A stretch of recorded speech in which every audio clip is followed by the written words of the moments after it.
Welcome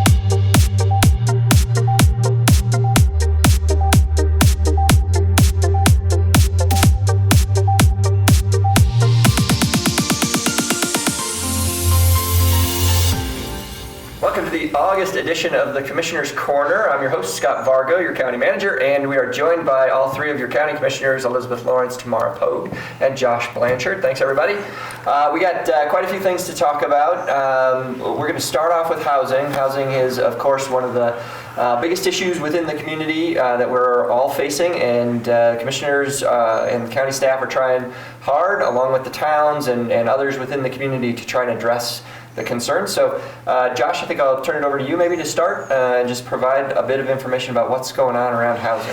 Absolutely. So we, as a county, have certainly identified some short-term, mid-term, and long-term strategies that we can implement to address some of the challenges around housing this year. So we've looked at three different things that we can look at, and I'll start just by giving a short update on short-term rentals. So we at Summit County certainly support the short-term rental programs in areas that make sense in our resort-based economy. So specifically looking at Keystone and Copper, where the majority of Summit County's unincorporated short-term rentals are. So Summit County has just about 4,300 short-term rental permits, licenses in unincorporated Summit County, and just over 3,000 of those are in the resort areas. So we're really focusing on that just over 1,000 short-term rental licenses that are in unincorporated neighborhoods in Summit County. And we're really looking at these as opportunity zones is what we're calling them. These are in neighborhoods that are traditionally more workforce housing or folks where families live. And what we're really excited about unrolling is some incentive programs to bring those short-term rental into the long-term rental market. So some of those incentives may look like providing landlord assistant programs, so support with the application process or vetting of potential renters. This could include some down payment assistant programs, which of course would benefit both the landlord as well as the renter. Maybe even guarantees for folks that are going in, into the property and making sure that they have, guarantees so that the owner is protected. The other thing we're looking at is creating sort of a clearinghouse to help streamline this process so that folks who are looking for properties aren't going on to, relying on places like One Man's Junk and things like that. So really trying to streamline that process and again, provide the carrot to bring those programs into the from the long term into the short term. Lots of more details around that, but that's really where we're focusing, particularly as we go into this fall. Great. Yeah. Josh, Tamara? Thanks, Josh. So, I think what I would add to Josh's point is just like there was no one thing that really caused the housing crisis, there's no one solution that's going to get us out of the housing crisis. So while certainly talking about short-term rentals is a piece of what we think the overall solution is, it's not the only piece. A lot of things have changed in Summit County. Certainly short-term rentals are a part of that, but other things include the fact that our surrounding counties are largely built out in a way they haven't been prior to the pandemic. We also know that a lot of our workforce left the community during COVID, and they were replaced by higher income folks who can work telework. And so those folks have taken up a lot of for purchase homes, but also a lot of our rentals. And I think it's those three factors that are compounding to exacerbate what was already a problem in Summit County prior to the pandemic. So as Josh said, we're looking at a number of strategies. The first one being how we approach a little more balance in terms of short-term rentals. The second one is around our planning and use codes. So we know that we cannot do this alone as Summit County government. We know that we have to partner with businesses, partner with private homeowners to really try and increase the density that that property owner may currently have on their property. One of the ways that folks can do that is through an ADU, an accessible dwelling unit. When folks choose to build that additional unit on their property, it adds an additional unit of housing.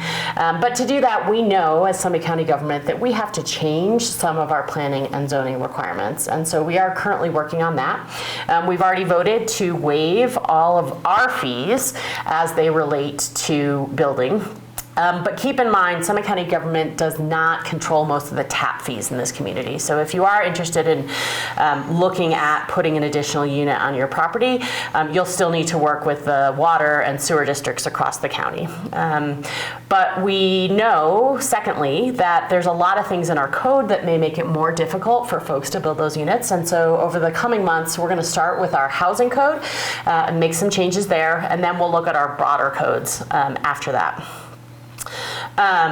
We also know that there are some folks in Summit County that have what we would call non-compliant ADUs, and so we are looking at providing some incentives, like Josh said, to try and help folks maybe bring some of those units up to code. We're also looking at some ways to make the whole process of building these units more affordable. So a lending library, for example, a group of plans that you as a homeowner can look at, choose one, and those are all pre-approved and you can just move forward. We've also talked about the idea of sort of becoming the Costco of some of these pre-built modular ADUs, where the county maybe purchases some in bulk and then we resell them at a discounted price to homeowners. So we really do think that there is an important strategy here around helping individual homeowners add accessory dwelling units on their properties, and we are looking at all three of those pieces to try and move the needle on that front as well. Awesome.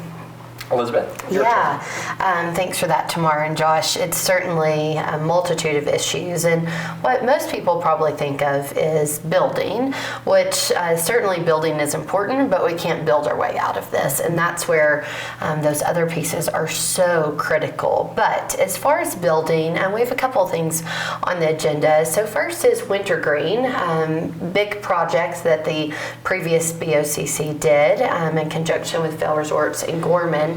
There's 196 units there in Keystone, and this will add an additional 47. These are low-income housing apartment types, which we think will be great. 47 more units there. So that's moving ahead and looking really positive. So that's great. We also did an audit of land that we have in Summit County. Sadly, it's dismal. Land that we own, Summit County government, that can be built upon, but we've identified 3 different parcels that we're hoping we can use. One of which is on Airport Road in Breckenridge, the Justice Center. That's about 1.5 acres. Partner with Town of Breckenridge, look at some apartments or modular type units. Additionally, there's a small lot in Summit Cove, very small, 0.2 acres, that potentially we might partner with Habitat for Humanity to not do a home, but do multifamily, some townhomes there. And then lastly, Snake River wastewater treatment plant, also in Summit Cove.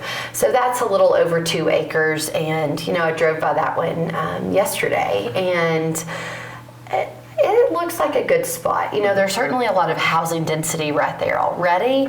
It's a great spot for people to get to work really anywhere in the county. And so those are 3 parcels that we're working on planning and development and building here in the next couple of years. And then one of the most exciting things we have is a partnership with Town of Dillon on the Dillon Forest Service compound is essentially what we call it. It sits above Dillon Valley, and there would have to be some work done, road mitigation on Highway 6 to make that so that it could handle the additional traffic, but we're really hoping we could get 200 units in there. And those would be apartments for all incomes, it'd be varying incomes as well. Really excited about that project. So we're going to keep working with Town of Dillon on that. And then lastly, we have Lake Hill, the ever elusive Lake Hill, which we want to develop. There's just certainly challenges when it comes, as Tamar said, we do not control the taps. So when it comes to water and sewer, and really needing to work with our partners with the Town of Frisco and Frisco Sanitation District to bring them to the table, because it is critical that we get that housing in there. That is one of our last great housing developments available. We could have 400 units, and that would certainly make a big dent in this. But we'll keep working on that. So, and looking for community input and support there. And then lastly, this week is going to end in a great way, where we will have our first residents moving into the Alpine Inn. Very exciting. I was there on Friday. It is so nice inside, and looking at the rooms, I could certainly live there. And the thought of having a private bathroom is wonderful, and it's really a great spot. I'm really excited for those residents that will move in. So as a reminder, we have 38 rooms available, and we've set some aside for really those critical workforce, sheriff's deputies, school teachers, Summit Sage bus drivers, and then of course a whole host of other folks. But those people will start moving in this week, which we are really, really excited about, to have some movement there. And it's certainly different to have people moving into a hotel, but we will take housing where we can get it. And I would encourage anyone to reach out to any of us, all four of us, if you have any ideas. As we say, no idea is a bad idea. It might not work, but at least reach out to us for sure, because we'd like to hear it. Great. Thanks, everybody. So we're going to take a quick break from housing. We're going to go, unfortunately, to a topic that I know all of us would prefer not to raise, and that's related to COVID-19 and the pandemic. So we'll do that in our second segment. So stick around, and we'll see you in just a bit.